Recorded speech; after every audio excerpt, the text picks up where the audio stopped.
Okay, what I have in front of you is 4 stacks of nickels, 50 cents in each stack, for a total of $2.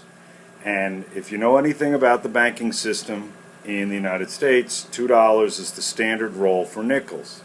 For pennies it's 50 cents, for dimes it's $5, and for quarters it's $10. But the standard roll for nickels is $2, or 50 cents in each pile. That's 10, 20, 30, 40 nickels. Okay, so what you have to do is you take an ordinary piece of paper and you can estimate approximately the width that your roll will ultimately be. So with scissors, cut out that width. As you can see, I've made an estimate. If you're a little over or a little under, it's not going to hurt you because it all comes out in the end. So now you have your piece of paper and you pick up the nickels and you lay them in your hand end to end, and you essentially create the roll in your hand. Okay? Now what you have to do is get it from your hand to the paper, which is sometimes tricky. I put finger on either end. Don't squeeze too hard or the nickels will squirt out from the middle, and you turn it over onto the paper. And then you have to straighten it out, again applying light pressure on the end so that they don't fall over, and until it's lined up perfectly with the paper. The next step is the placement of the fingers. The most important thing to learn is that the 2 fingers that are next to your pinkies are the ones that actually apply the pressure on either side of the nickels. If you notice, my pinkies are free, and it's the second finger in from my pinkies. So you can straighten the coins out with your other fingers, but use those fingers that I've identified, those 2 fingers, always during this process to apply pressure on the ends. This way it frees up your thumbs and your other fingers to roll the paper. You also will be using a counter. You cannot do this easily in midair. So they're resting on the counter, and then there's pressure on either side with those fingers.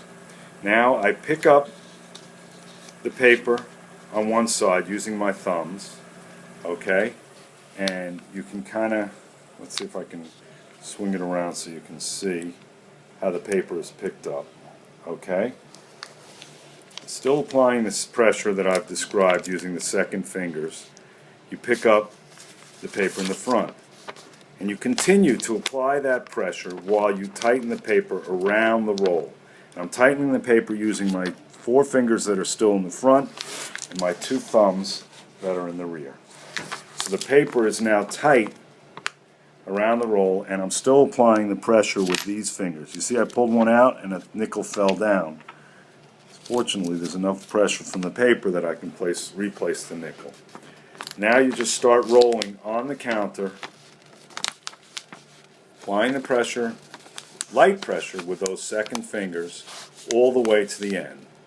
When the paper is done, you can fold down with that hand and fold down with that hand and grab it with your thumbs or however you want, because now you're almost done. All you have to do is finish folding in the ends, and as you can see, if I had made the paper too wide, there would have just been more to fold in at the end.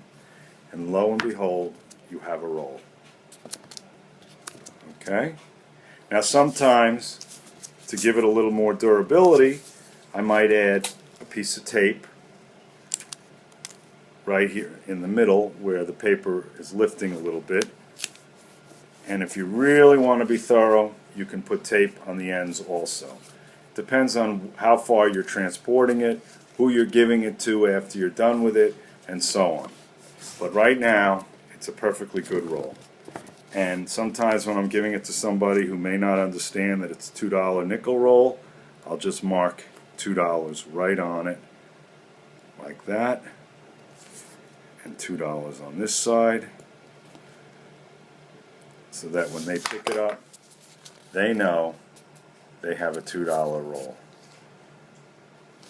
And that's how you roll coins without those fancy coin rollers like this one for dimes.